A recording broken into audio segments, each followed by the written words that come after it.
Charlie gets shot. Let's watch how he reacts. Mikey is still there, phone in hand, still filming, still texting, still talking. Charlie is about to be killed. Mikey's still standing loyally by right there. And then let's watch him walk away. So he goes behind it and he comes out right here. He just walks away. There he is walking away. Wow. So there he is walking away. That's him. That's him walking away. None of these things make any sense to me. Like, you're telling me that this kid who's not military trained, this guy, first of all, how did he get to the roof? How come nobody was looking? How come nobody was like, there's a direct line of sight between where he's sitting and those roofs? You guys didn't check? You don't have a drone? Like, that's insane. A video racing across the internet has triggered countless frame-by-frame breakdowns, slow-motion replays, and heated online debates, unlike almost any other clip tied to the assassination of Charlie Kirk. People keep replaying the same moments, searching for details they may have missed and comparing different interpretations. The footage shows Mikey McCoy, Charlie Kirk's 24-year-old chief of staff, who was widely described by various sources as one of Charlie's closest daily advisors and trusted right-hand man during the tense moments surrounding the September 10th, 2025 attack. It's a crazy story that Sam Parker has unveiled, and it has to do with Charlie Kirk's right-hand man at TPUSA. Here's what he says. As everyone else rushed to Charlie's aid and carried him to an SUV and to jet him to a hospital, this guy, Mike McCoy, can be seen...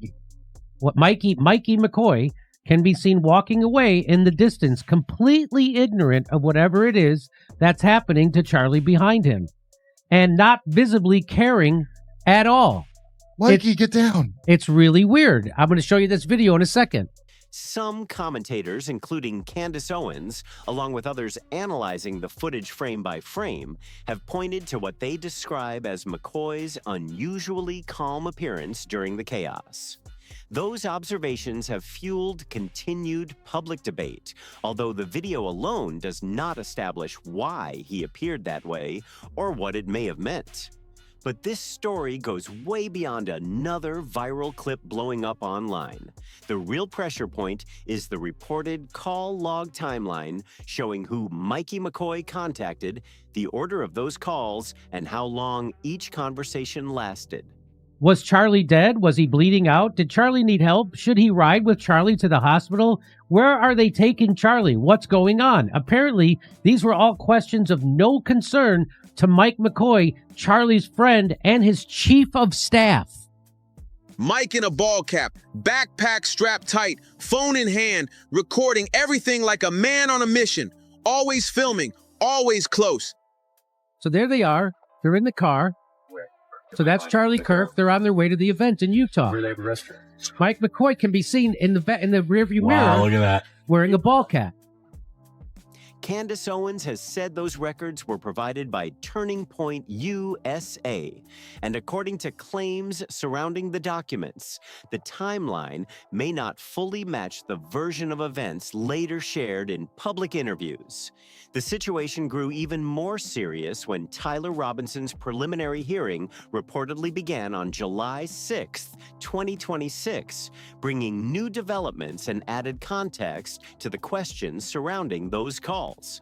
Because I cannot independently verify these legal updates here, they should be treated as reported claims rather than confirmed conclusions.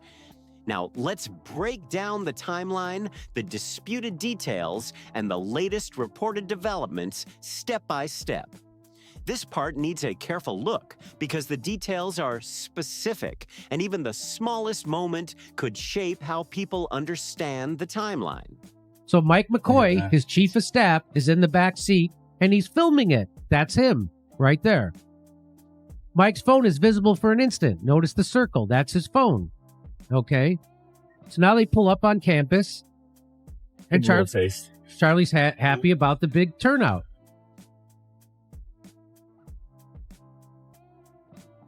So there's Mike. That's him. He's right behind Charlie Kirk, entering this overhang right here, which they've now scrubbed and restuccoed. This is the view from the overhang. This is Mikey's hat, his phone with the circle. The footage showing Mikey McCoy at the UVU event on September 10th has circulated widely online, with viewers studying every angle and movement. Several clips reportedly place McCoy near Charlie throughout the morning, including at breakfast, inside the hotel lobby, near the vehicle, and later at the event venue. But that alone is not unusual. As Charlie's chief of staff during a major public appearance, staying close, watching the schedule, and moving with him would normally be part of the job. So let's keep it fair. McCoy's proximity by itself does not prove anything suspicious. What grabbed so much attention online was the footage from the moments immediately after the attack, which has been reported to have occurred at approximately 12:23:30 p.m. That short stretch of video quickly became one of the most replayed and closely analyzed clips connected to the case. He's filming all of it. So this is this is from his camera, from his phone.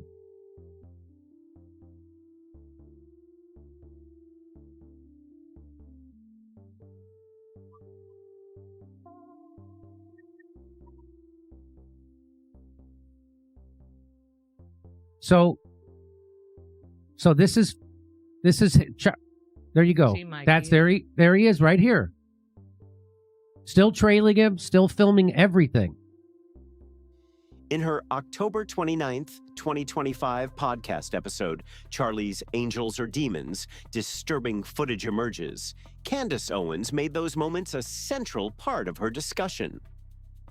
According to Owens' interpretation of the footage, Mikey McCoy appeared unusually calm in the immediate aftermath.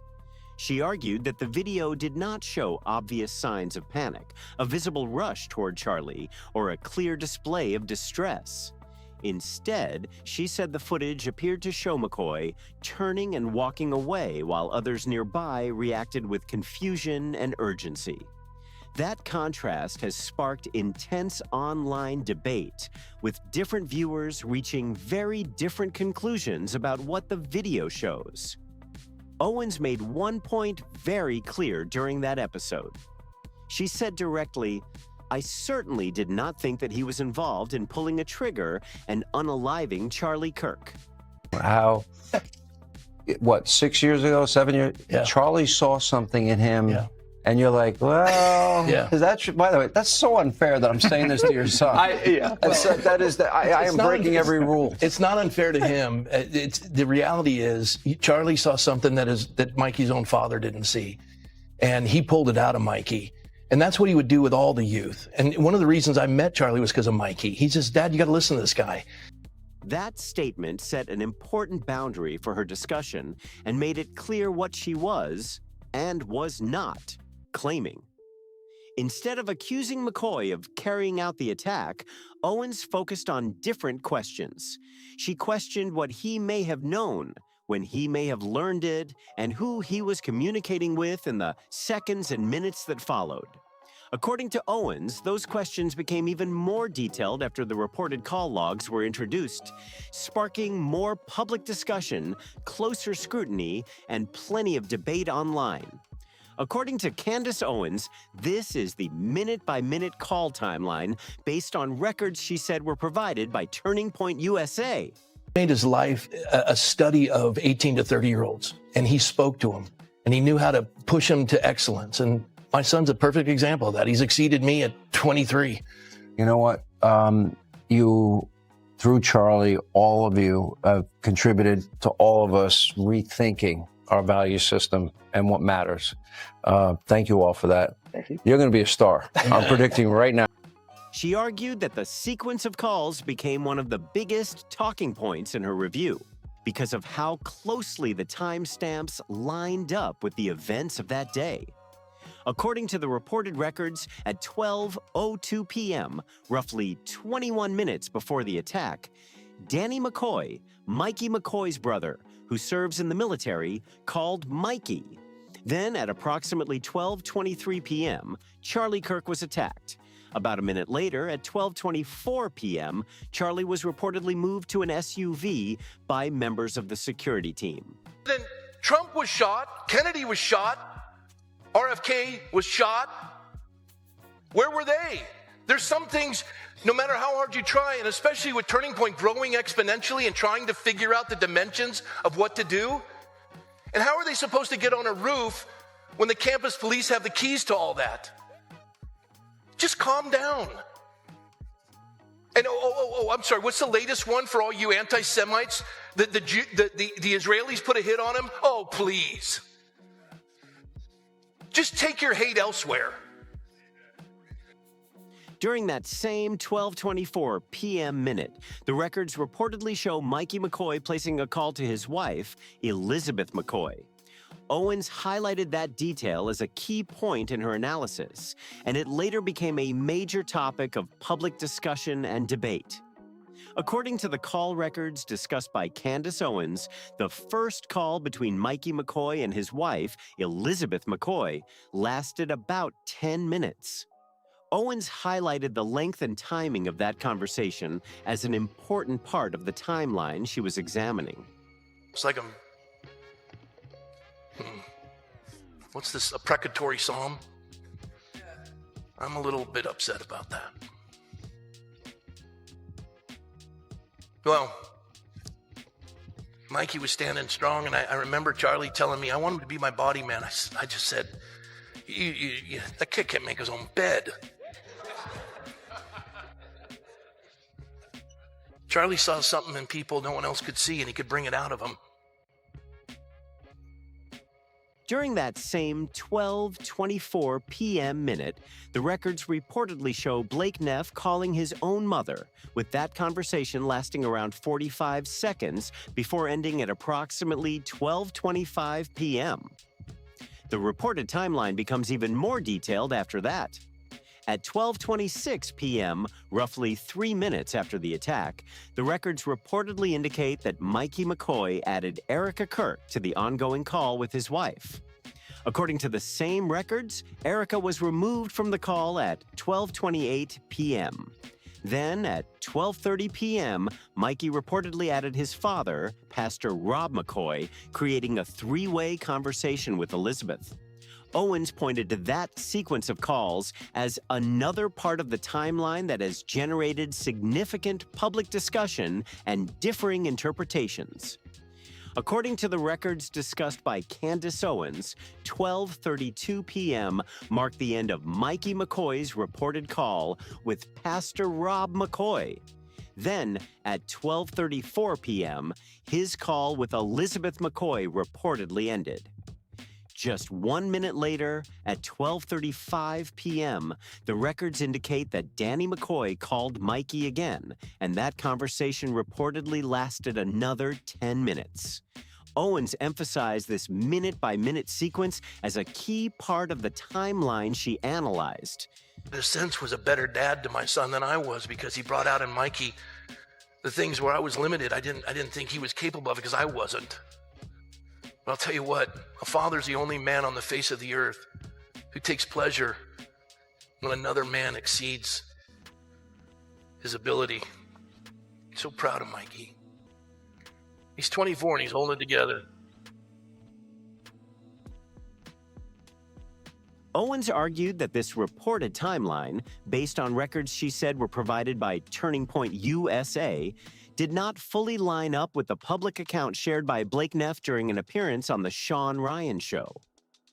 In that interview, Neff said that after the attack, McCoy's lip was quivering. He also stated that McCoy said he needed to call Erica before immediately calling his father to ask for prayer. Owens pointed to the reported call timeline as the reason she questioned whether those accounts were completely consistent.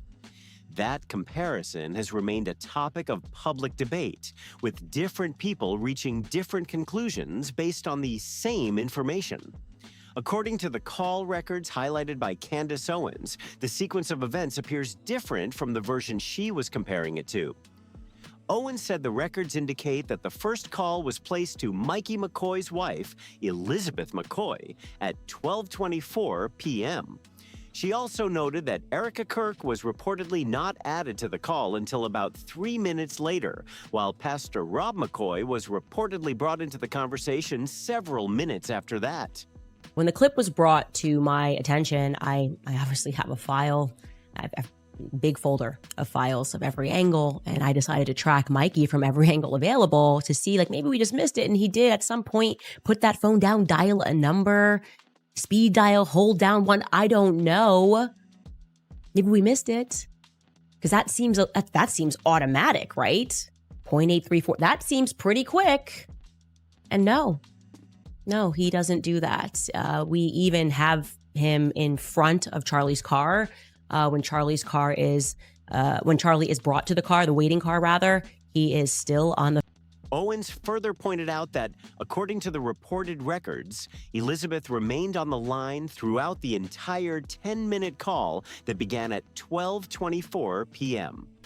She argued that, despite her reported involvement during that period, Elizabeth has received relatively little attention in public accounts describing those critical moments. That observation has continued to spark discussion and differing interpretations online, although the call records alone do not establish why those calls occurred or what was said during them. According to Candace Owens, Blake Neff's public account did not mention Elizabeth McCoy at all. Owens pointed to the reported call records she discussed and argued that they show Elizabeth was the very first person Mikey McCoy contacted after the attack, with that initial conversation reportedly lasting about 10 minutes.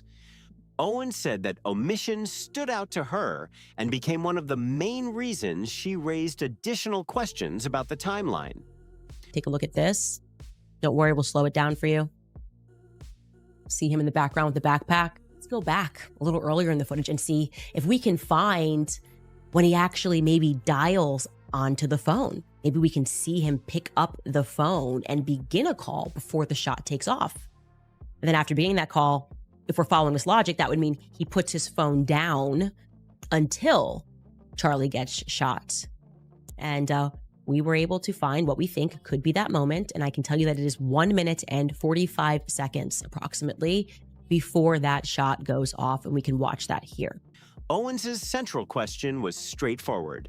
She asked why Elizabeth McCoy was largely absent from public accounts if the reported call records accurately showed she was the first person contacted and remained on the line throughout that conversation.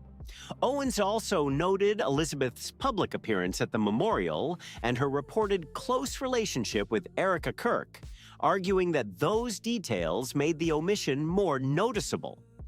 As of the time covered in her discussion, Owens said she was not aware of a public response from Turning Point USA specifically addressing that question. Owens also highlighted another part of the reported timeline that she believed deserved closer attention: a 12:02 p.m. call from Danny McCoy to Mikey McCoy, approximately 21 minutes before the attack. She identified that call as another detail she believed warranted further examination, although the existence of the call alone does not establish its purpose or significance. That 12:02 p.m. call has become one of the most closely watched parts of the reported timeline, with many people following the case pointing to it as a detail worth examining. See Mikey's on his phone here, and you're going to see he pulls it up, and he starts to cover his ear again. Now, that could be unrelated. Again, we're taking a guess here. That's what made the most sense to us because we couldn't justify it in any other way. And I want to be clear, we're not here to make assumptions, okay? And we wouldn't have to make any assumptions if Turning Point USA could just tell the truth. They could just be open and they could be honest about everything. Okay, I obviously went out to both Mike. At the same time, no public source has confirmed what was discussed during that conversation. Because of that, any claims about its meaning or significance remain speculation and should be treated with caution. Danny McCoy is Mikey McCoy's brother and has documented military connections. According to the reported timeline, the call took place before the event began and before the attack occurred. Whether it had any connection to what happened later or was simply a routine family conversation before a major public appearance has not been publicly explained.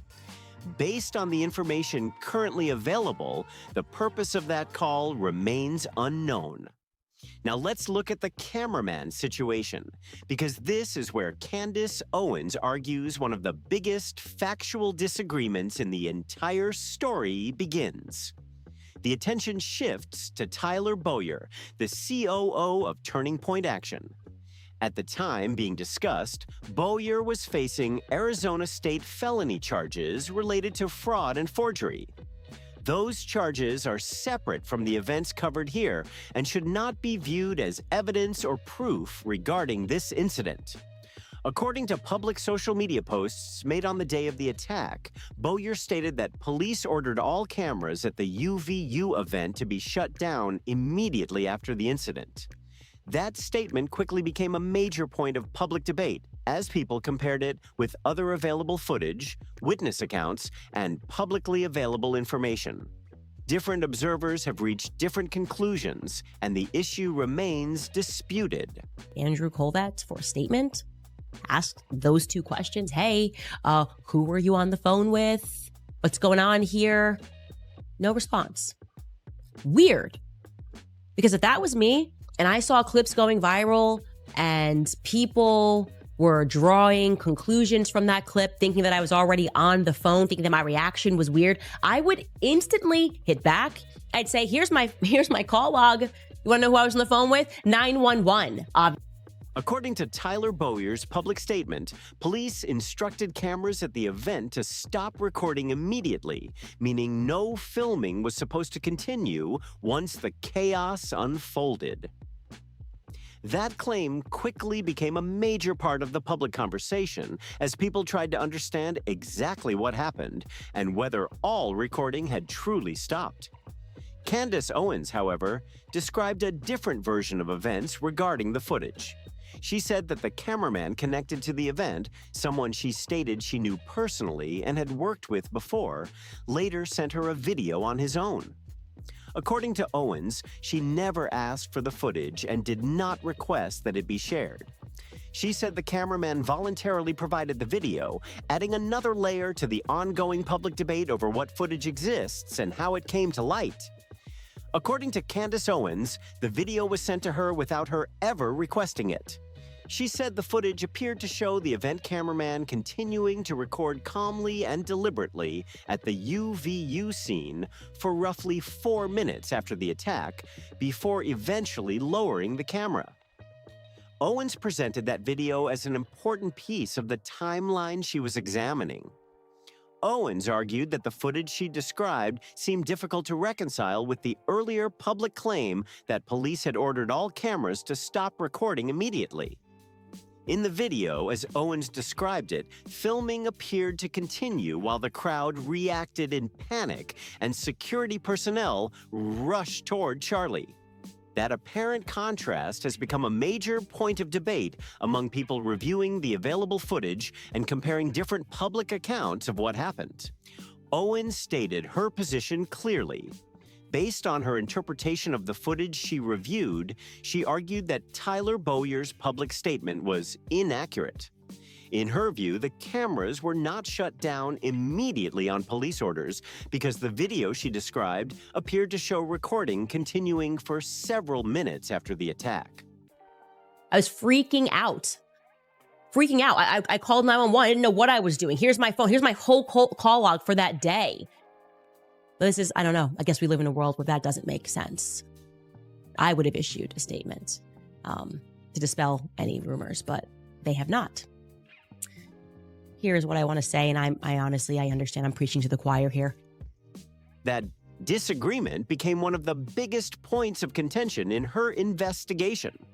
According to Owens, if recording continued from about 12:23 p.m. until roughly 12:27 p.m., then whatever happened during that window would likely have been captured in the cameraman's footage that she says was sent to her, even though it has not been released publicly. She presented that as a key reason for continuing to question the public timeline. Others, however, have disputed her interpretation and have not accepted those conclusions. At the same time, Standing for Freedom Center's Ryan Helfenbein offered a different perspective in a detailed critique published in March 2026. He argued that Owens' investigation has important limitations because, unlike law enforcement or a court, she does not have access to all available evidence and cannot subpoena records, compel testimony, or cross-examine witnesses under oath. He said those limitations should be kept in mind when evaluating her conclusions alongside other publicly available information. Those observations highlight a real limitation of any investigation built mainly on podcasts and publicly available material. Without formal legal authority, investigators cannot subpoena records, compel testimony, or question witnesses under oath, which means there are natural limits to what they can independently verify and confirm. Owens, however, argued that her disagreement over Tyler Bowyer's camera statement is a separate issue. That's unbelievable that of all the clips we picked that, and I had no idea it was UVU. The point is that I hit college campuses with Charlie Kirk for 6 years. I don't believe that there is a single living, breathing person who has spoken at more college campuses alongside Charlie Kirk than me. So I knew that things were weird when I saw first and foremost, the camera guy, the one who takes down the camera. Seeing him lingering alongside Charlie at the event flagged me as weird immediately. Okay? That's why I reached out when people saw him taking down the camera. I said, what is this? Why are you here? Literally, why are you standing next to Charlie? I've never In her view, the key question is whether Bowyer's public post matches the footage she says she has reviewed, rather than relying only on speculation. She argued that if the footage clearly shows cameras continued recording beyond the point Bowyer described, it could help assess the accuracy of his public statement. At the same time, because that footage has not been released publicly or independently examined, the issue remains disputed and continues to be the subject of ongoing public debate. According to Candace Owens, Terrell Farnsworth, a Turning Point USA employee who physically removed the cameras, told her the recording stopped because the organization was testing a new live streaming setup for outdoor events. Owens strongly rejected that explanation. On her podcast, she said, "Farnsworth lied to me several times," and added that his explanation made my skin crawl. Those statements reflect Owens's personal views and accusations, which Farnsworth has publicly disputed through Turning Point USA's response. Turning Point USA has publicly defended Farnsworth's account. As Owens framed it, there are still 3 competing explanations that she believes have not been reconciled. Farnsworth's statement about a new live streaming process, Tyler Bowyer's public post saying police ordered the cameras to be shut down, and the footage Owens says shows recording continued for several minutes after the attack. As of the time discussed, no official source had publicly released a single documented account resolving those differences, and the competing claims remain disputed. college event ever in 6 years had that man standing next to me at an event, okay? Sometimes he wasn't even there. Other times, of course, when you are in AV, your job is to be somewhere quiet. Your job is to have on like headphones to make sure the audio is good. Maybe the idea that they're miking, the person running a company is miking you up is completely absurd. I didn't like it. It felt new to me. And you know what? When I called him, things got pretty weird. He acknowledged that a lot of new stuff was happening on that day. And I inquired to him immediately about the subtle changes that I recognized. And the thing that struck me as wrong was that he lied to me. I don't know why. The story then moves into its latest chapter. As of July 6, 2026, Tyler Robinson's preliminary hearing had reportedly begun, bringing new developments that supporters and critics alike have been watching closely. According to people following the proceedings, recent events involving families connected to the case have added fresh questions and unexpected twists, keeping public attention focused on what may emerge as the legal process continues. On July 6th, Charlie Kirk's parents, Robert and Catherine Kirk, attended the preliminary hearing alongside Erica Kirk, presenting a joint family statement. Their appearance became another emotional moment as the legal process moved forward, drawing renewed public attention to the case and reminding many people of the personal loss at the center of the proceedings. The statement read, "Charlie was a beloved husband, son, brother, friend, and father. Every court proceeding serves as a painful reminder of his passing and the loss that has irrevocably impacted our lives and the lives of his children." The family's message centered on the lasting impact of Charlie's death and the emotional weight that each new stage of the court process continues to carry for those closest to him. The statement was released jointly by Charlie Kirk's parents, Robert and Catherine Kirk, together with his wife, Erica, and his sister, Mary. He was lying to me, but a lot of the things that he said didn't make sense. And I'm going to speak more thoroughly about what it was that he said, because obviously I recorded the phone call. I, of course, asked him why he took down the cameras so quickly. I asked him to, first and foremost, simply show me the footage, because that's all I wanted to do. I'm thinking, again, we're all going to get the band back together and solve this murder. And he got weird. He got really weird. I said, I just want to see the footage so I can debunk. I know that you don't want to put more footage out there. That's fine. But just show me the footage so I can debunk all these internet conspiracies that you were hiding something. I was not suspicious of Turning Point at all, actually, when I called. And I asked him again, what's the... That immediately caught the attention of many people following the case because it showed the family standing together at a highly watched stage of the legal proceedings. For months, reports and online discussions had described alleged tensions within the Kirk family over issues related to the organization and Charlie's legacy. According to those reports, Charlie's parents and sister were said to have disagreed with some of Erica's decisions, while public court filings reportedly involved trademark and probate matters. Those reported disputes have not changed the fact that on July 6, 2026, the family appeared together and issued a single joint statement. For many observers, that public display of unity stood in contrast to the divisions that had previously been reported. Security at the courthouse was also described as unusually tight. Armed law enforcement officers were positioned on the courthouse roof, public access was heavily restricted, and only 14 spectator seats were available each day. The preliminary hearing is not meant to determine whether Tyler Robinson is guilty or innocent. Instead, its purpose is to decide whether prosecutors have presented enough evidence for the case to move forward to a full jury trial. Kind of a lie number 2-ish.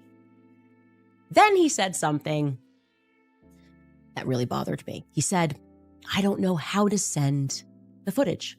The file was too large. Oh, I was born yesterday. So you run an entire AV company and you don't know how to send footage. That didn't smell right to me. It got even more bizarre. He told me, and this is when I was extremely uncomfortable. He said, after I offered, you can just use WeTransfer. He said, I don't want to just send the footage over the... Candace Owens did not attend the preliminary hearing in person. Instead, she posted on X, "One more fight, Charlie. I don't fear these demons. We will win." The message spread quickly across social media and reflected the determined public stance she has continued to take throughout her coverage of the case, drawing both support and criticism online. To many observers, that post stood in contrast to the approach taken by Charlie Kirk's family. While Owens continued commenting publicly on the case, the family focused on the courtroom proceedings and released a carefully worded joint statement. That difference in approach has become a major talking point for people following the case, with different observers viewing each response through their own perspective. At the same time, Charlie Kirk's parents and sister, who had previously been described in reports and public discussions as having disagreements with Erica, appeared alongside her on July 6th and presented a united front during the preliminary hearing. Internet that's behind Charlie's head, because I'm worried that Google might hack me. I swear on everything I love. That's what he told me. He was afraid that Google was going to hack him. So at this moment, I got a little bit, I looked at my team and I started snapping across the table, and I was like, I said to them, literally, guilty of something. I don't know. This is weird. What a stupid lie. I mean, what do you mean just Google? So I said to him, I said, let's just pretend that does happen. For whatever reason, Sergey Brin is sitting around and he's. For many people watching the case, that public appearance marked another significant development as the legal process moved forward and continued to attract widespread attention. Whether that public appearance reflected genuine reconciliation, a decision to put personal differences aside during the legal process, or simply the respectful conduct expected in a courtroom, is something no one outside the family can know. Any conclusion beyond what was publicly seen would be speculation, and there is no verified information that answers that question. What the public appearance does show is that whatever private disagreements may or may not exist, Charlie Kirk's family and his widow chose to present a united front on the opening day of a hearing that could determine whether prosecutors had presented enough evidence for Tyler Robinson's case to move forward to trial. Meanwhile, Candace Owens has continued discussing the case publicly and sharing updates from what she describes as her ongoing investigation, maintaining the same determined approach that has characterized her coverage from the beginning. Owens' one more fight message and her investigation have continued on a separate path from the court proceedings. I want to hack this person because I want to see footage behind Charlie's head. Does it, whatever. And then he gives the footage to Fox News, CNN, and they play it. And what happens after that? I said to him, oh, I know what happens after. We all get to see Charlie Kirk die from a different angle. We've seen it die from 1,000 different angles. Like, what is actually changing if Google hacks you? Weird. A weird thing to say. While the courtroom is focused on legal standards and the evidence presented by prosecutors, Owens has continued to publicly raise questions about topics she believes deserve closer examination, including the reported call logs, camera recordings, succession-related videos, and the handling of evidence. Those issues remain part of her public commentary rather than the court's findings. Regardless of what the July preliminary hearing ultimately leads to, Owens argues that one question remains unanswered. According to the call records she discussed, the first person Mikey McCoy reportedly called after the attack was his wife, Elizabeth, rather than Erica Kirk. Owens has argued that this reported sequence differs from another public account and says the discrepancy has not yet been publicly explained. That comparison continues to be the subject of public debate, with no definitive resolution established in the public record. What were Charlie's closest friends and allies and the people that were going to carry on the torch doing? Oh, picking up phone calls that they were already on, and filming themselves and prematurely announcing when not a single person could have known Charlie Kirk is dead. Less than a minute. Declared dead. No instinct to run towards him. No instinct to run further away, maybe because you got to backtrack and go get the cameras a minute after this ends is when he goes and gets the cameras, okay? Rather, let me record me and my reaction, which doesn't actually. Owens has also argued that Elizabeth McCoy's reported role during those first critical minutes has not been addressed in any official public account from Turning Point USA. According to the call records Owens discussed, Elizabeth was reportedly on the first call after the attack, and Owens has continued to ask why that detail has not been publicly explained. As of the period covered here, she says she has not seen an official response resolving that question. Owens has also highlighted what she describes as a contradiction between Tyler Bowyer's public statement that cameras were shut down immediately and the footage she says she reviewed, which she argues shows recording continuing for several more minutes. Those competing accounts remain disputed, and no publicly available evidence has definitively resolved the disagreement. There's no credence in any of that. You had a man raised in a God-fearing home that got twisted and indoctrinated. And everyone who is involved in lies with subtlety of deception without any fact, you're participating and you've got blood guilt. God operates in truth, not your stupidity. And I'm calling it what it is. You're complicit. Owens has argued that Terrell Farnsworth's explanation for why the cameras were taken down does not match Tyler Bowyer's earlier public statement that police ordered filming to stop immediately. She presents those accounts as specific, documented differences that she believes deserve closer review and a clearer public explanation. According to Owens, those conflicting versions remain one of the biggest unanswered issues in her investigation. At the same time, those differences alone do not establish a conspiracy or prove wrongdoing by anyone. They do not show that Mikey McCoy had prior knowledge of the attack, nor do they demonstrate that Tyler Robinson received assistance from anyone connected to Charlie Kirk. Instead, Owens' position is that these are unresolved discrepancies, which, in her view, have not yet been publicly reconciled.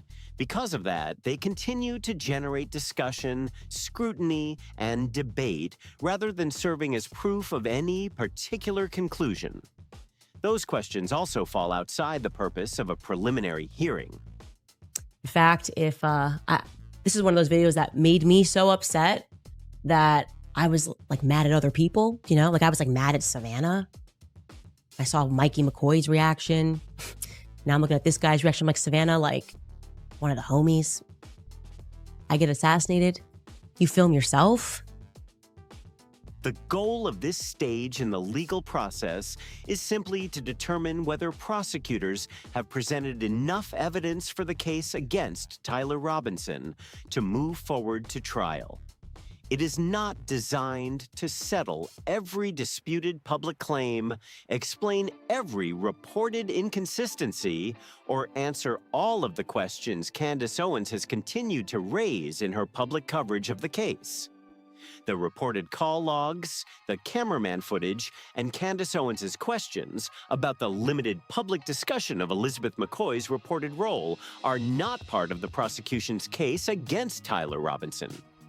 Those topics have been raised through public commentary and independent reporting, but they remain separate from the legal issues the court is examining. The criminal proceedings are focused on the evidence presented in court, not on every question or debate that is developed outside the courtroom. All of those issues remain outside the scope of the official legal proceedings. Instead, they have mostly been part of the separate public discussion that Candace Owens has continued for months, where she has raised questions she believes deserve closer examination. Whether those questions are ever fully answered is a separate matter from what happens in court. The courtroom's role is to apply the law to the evidence presented in the criminal case, not to resolve every public debate or competing claim surrounding the events. I get assassinated. You're talking about my succession plan. A couple of days later, I get assassinated. You're lying about little things about me. Everything Turning Point is doing is wrong. And you know it's wrong. You know it's wrong deep down.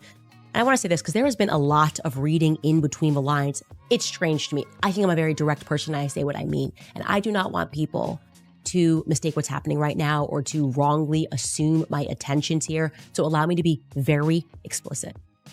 One more fight, Charlie. That message has become one of the defining themes of Candace Owens' public coverage of the case. Supporters see her reporting as an effort to keep attention on questions they believe deserve more scrutiny, while critics argue that her approach places too much emphasis on generating public interest. Those sharply different views continue to shape the conversation and keep debate alive. No matter where people stand, Owens maintains that several of the questions she has raised still have not received public answers. At the same time, others argue that more verified evidence is needed before reaching broader conclusions. As long as those competing perspectives remain, the discussion is likely to continue. I want war with all of you. Okay? All of you. And there's a reason. I'm going to get to that reason in a little bit. But I want war with all of you. So write your articles, issue your statements, email the White House, reach out for comment. Okay? Say whatever it is you want to say about me. I want war with all of you. Because I know this isn't right. And there is no way you are going to convince me and the rest of the world that all of this is normal. What do you think? Does the reported minute-by-minute call timeline change how you view the events of September 10th? Or do you think more independently verified information is needed before drawing any conclusions? What do you think? Does the reported minute-by-minute call timeline change how you view the events of September 10th? Or do you believe more independently verified information is needed before reaching any conclusions? Share your thoughts in the comments below. If you found this breakdown helpful, please give the video a like, subscribe for more in-depth coverage, and share it with others who want to stay informed. Thanks for watching, and we'll see you in the next video.